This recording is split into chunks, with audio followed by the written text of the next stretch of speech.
Wild Willie T's Arm Wrestling and Strongman Rants, bringing you commentary, news, and insights on the two sports I love the most, both from a fan's perspective and a journalistic perspective, but with a twist. Lots of rants. Hey folks, and welcome to another show. The big day is not far away, folks. As I'm recording this video, the press conference for King of the Table 4 will be happening in about 2 hours. So I don't know where you're at, but the press conference for King of the Table 4 between Devon Larratt and Levan Saganishvilli, along with other matches, the press conference is happening at 12 p.m. Eastern Standard Time, so 1 p.m. my time in Atlantic Canada. Now, I could have done probably 5-6 videos over the last few days, but I'm busy with work, I'm busy with the family, I'm busy with all kinds of different stuff. And I'm going to try to jam-pack a bunch of stuff into this one video before the press conference and before the event tomorrow. We all saw Levan Saganishvilli this week arrive in Dubai. And to say that he is massive is an understatement. He's even bigger. He's even bigger than I thought he'd be. I mean, the man went up a set of escalators, and he was pretty much the width of the escalators. The man is absolutely massive. Devon Larratt also arrived in Dubai, and the first person that I saw talk to Devon Larratt was actually Coach Ray from the YouTube channel Voice of Armwrestling, Ray Leipzig from Latvia. And Ray has known Devon for a very long time. And when Ray finally met Devon in Dubai, Devon was actually on a treadmill. And I want you guys to pay close attention to what Coach Ray says here when he meets Devon. Who's this guy here? Hey, buddy. Jesus Christ, you're big. Did you guys catch that? I'll play it again for you. I'll play it again for you in slow motion, just in case. Hey, buddy. Jesus Christ, you're big. Oh, I played that in fast motion. Let's play it in slow motion. Hey, buddy. Jesus Christ, you're big. Now, I will not use my Lord's name in vain, and I'm regretful to even have to quote that, but the reaction from Coach Ray there was something. Devon Larratt put out a measurements video a while back. His arm, he put on a full inch, if not more, in the last year since he faced Michael Todd on his bicep. He's put almost an inch on his forearm. That's lean muscle mass. Lean muscle mass.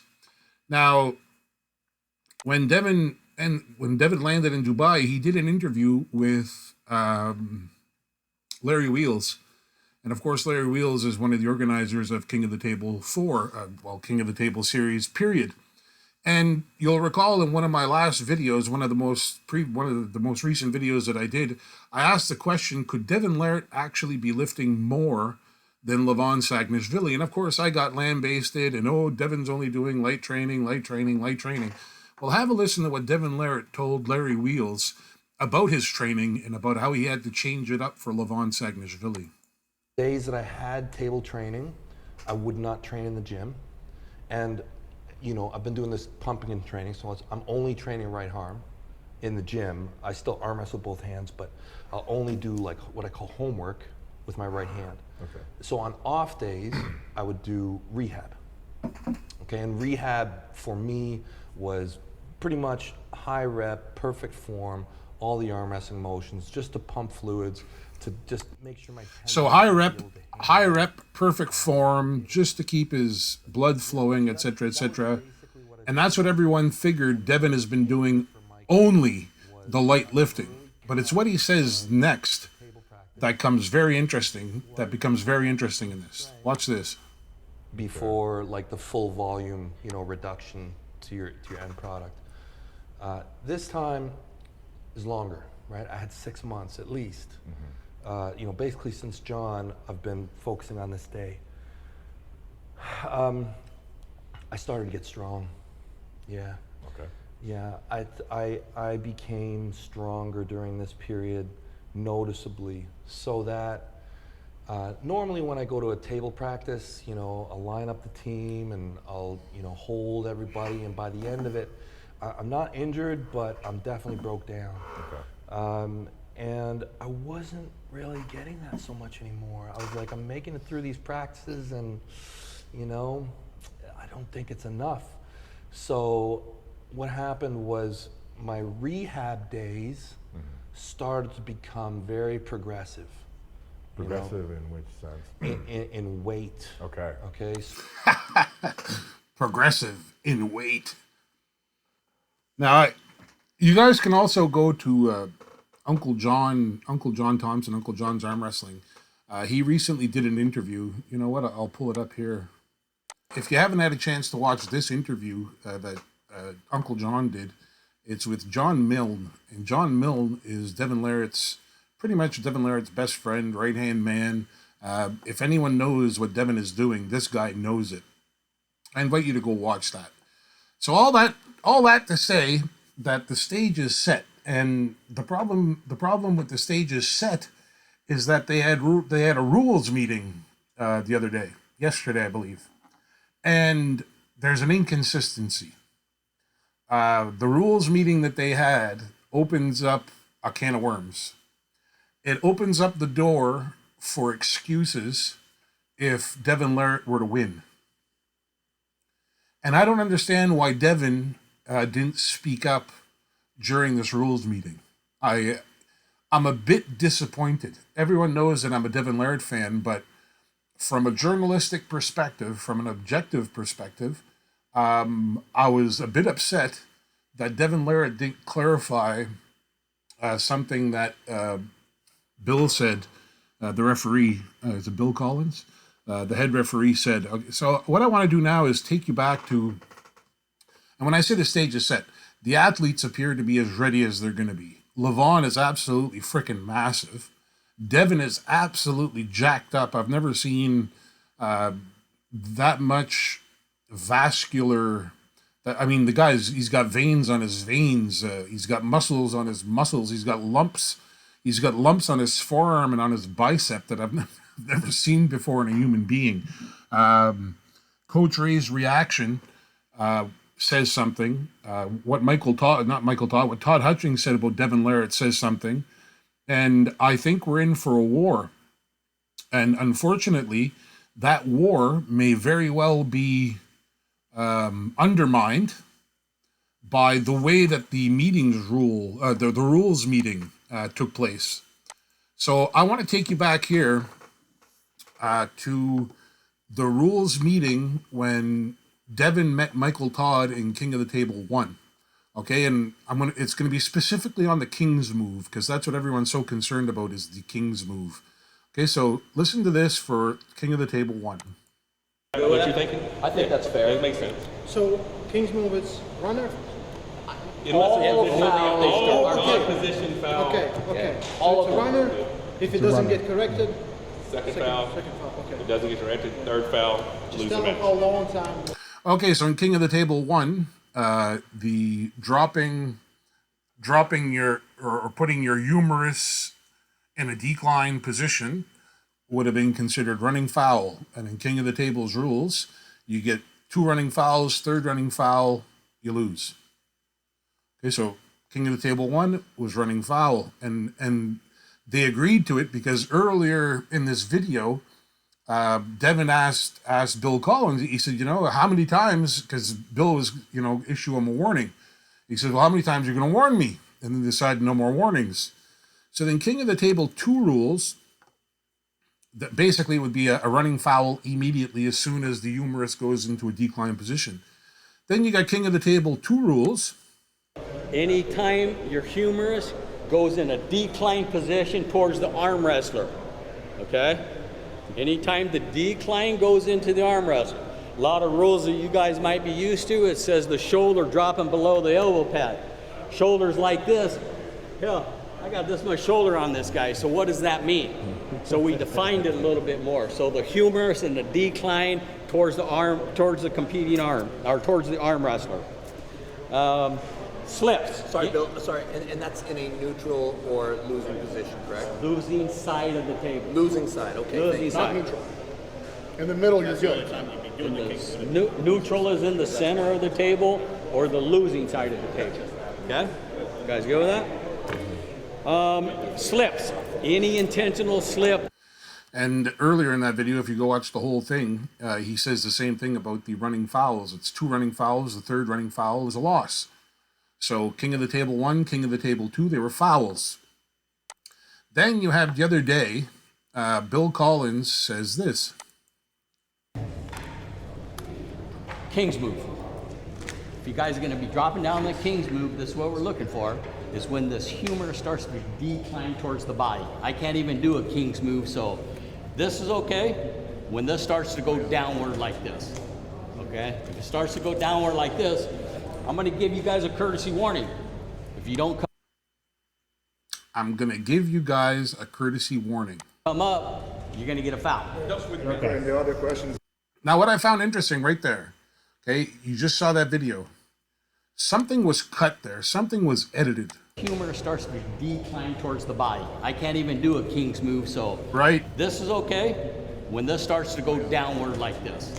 Okay? If it starts to go downward like this, I'm going to give you guys a courtesy warning.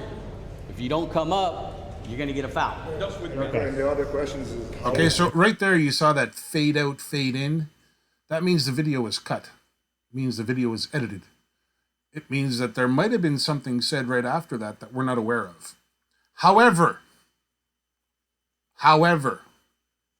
it still upsets me that Devin didn't pick up on that, and that Devin, for the sake of consistency and transparency, didn't say, whoa, there's no warning, it's a running foul immediately.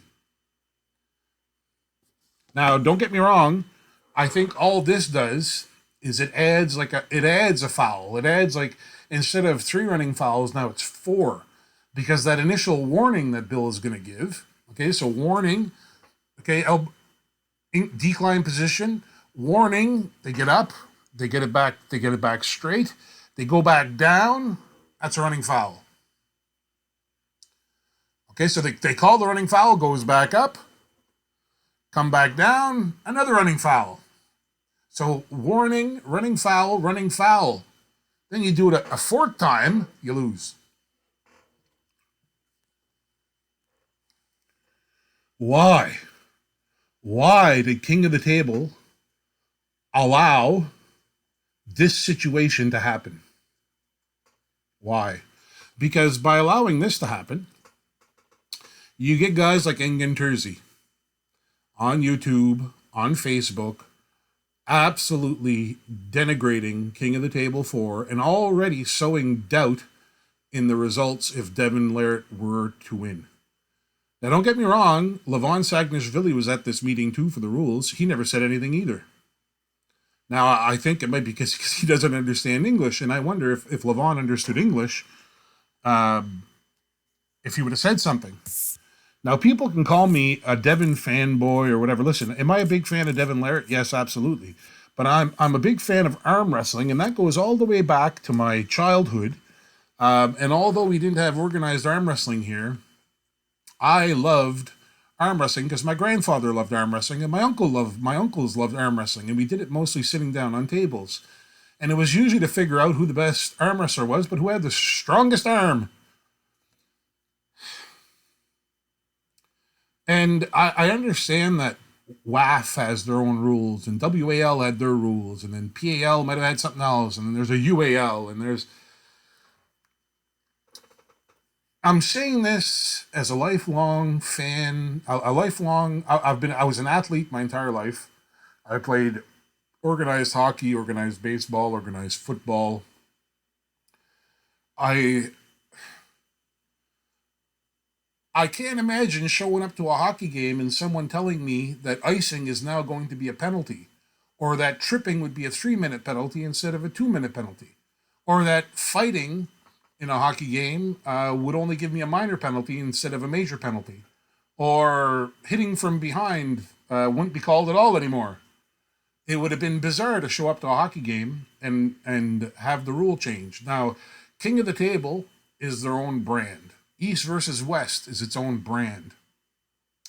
In my humble opinion, until the entire arm wrestling world comes to an agreement on rules that can be applied across the board, and that includes Igor in PAL, that includes everyone. People are going to, the arm wrestling world, the arm wrestling community is going to have, in order to establish who's number 1, number 2, number 3, number 4, number 5, number 6, etc. worldwide, there's going to have to be some sort of worldwide rule set that is followed. And I understand that the sport's evolved. I understand that WAF may be the oldest set of rules and the most strict set of rules. But let's be honest, when I watch a super match between Dave Chafee and Levan Saganishvilli, and the match ends 6-0, but there's only technically 2 pins in the entire match, as an arm wrestling fan, that sucks. Okay, now, on the other end of the spectrum, when you see someone laying on the table, under the table, and their arm is up like this, okay, that sucks too. But if someone has their arm parallel, straight, and they're sitting there like this in an open top roll, I don't see the problem. That, to me, that's legit arm wrestling. And there's a place for all of it. It's like the starts, the ref's grip or the set grip, or as a fan, I don't understand that stuff. And when I start, I do intend on starting an arm wrestling club locally, but before I start an arm wrestling club locally, I have to start attending practices with Mr. Mark McPhail, who runs Cape Breton Golden Arms here in Cape Breton, Nova Scotia. And then I'll have a better understanding of the nuances and the technicalities and the details that go into arm wrestling. But from a fan's perspective right now, if you ask me if I'd prefer to sit down and watch an hour of WAL or an hour of PAL, in spite of the fact that I hate this, I'm probably going to say I want to watch WAL. Because you actually see 2 men going at it. Whereas in the PAL, Levan against Dave, I sat there and watched 2 pins, and the match ended 6-0. Even in the match between Vitaly and Levan, if you go look at one of the matches, Levan is applying side pressure, and he can't get Vitaly's arm to go down. What happens is Vitaly's arm is actually pushed off the pad, his elbow falls down, and it's a loss. Whereas in WAL or King of the Table, it'd be a running foul. As far as I know, I could be wrong. And the match would restart, and you'd actually get a chance to see these 2 people pull each other.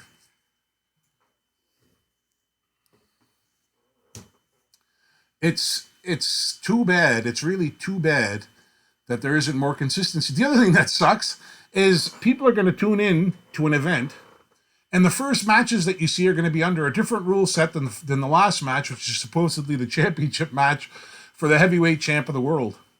And it's all because it wasn't clear that, oh, well, we'll issue a warning, and then it's running fouls. So again, to me, it became 4 running fouls for the King's move rather than 3. Now, again, Levan and Devin were both at that meeting. They both seemed to agree to it, but it does bug me a little bit that Devin allowed that to happen, because he did speak of consistency for the last few months. And I don't know if he missed it, but he certainly didn't object when Bill Collins said, we're going to issue you a warning. And then the 2 fouls. So all that to say that I am psyched to death to watch this match on Saturday. I can't wait for the press conference this afternoon. And if you get a chance, please go check that out. As for the match itself, Devon Larratt shared another video today. And the video he shared today, I invite you to go watch it. But the video he shared today was Devon Larratt. This is Devon Larratt going into war mode. He did an interview, I forget what channel it was on. He did an interview the other day, and it goes back to the video that I did 5 months ago when I said Devon Larratt's going to be preparing for war, And if Levan Saganishvilli isn't preparing for war, he may very well be in trouble. And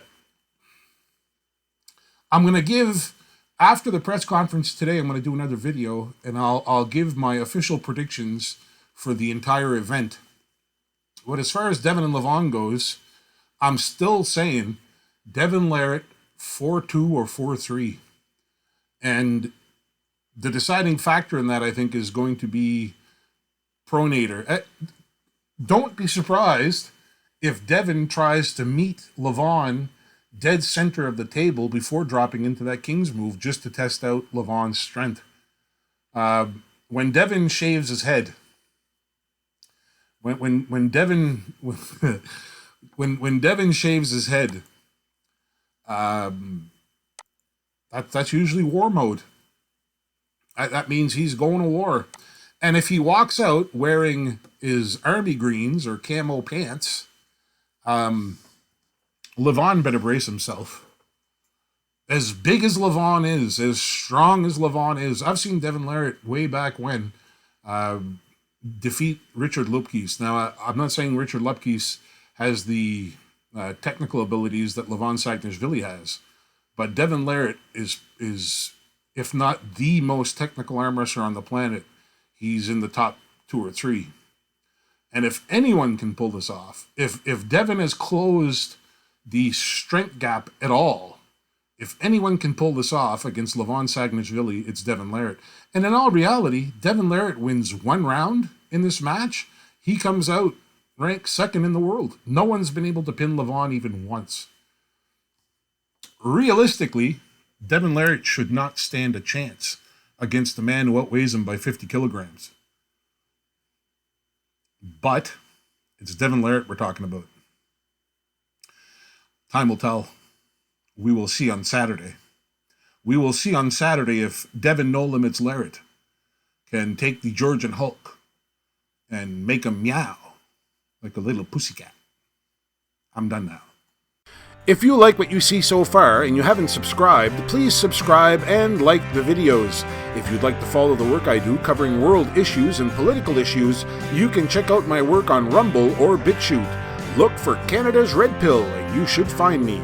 The links to my social media accounts and methods of supporting me financially are in the description of the video.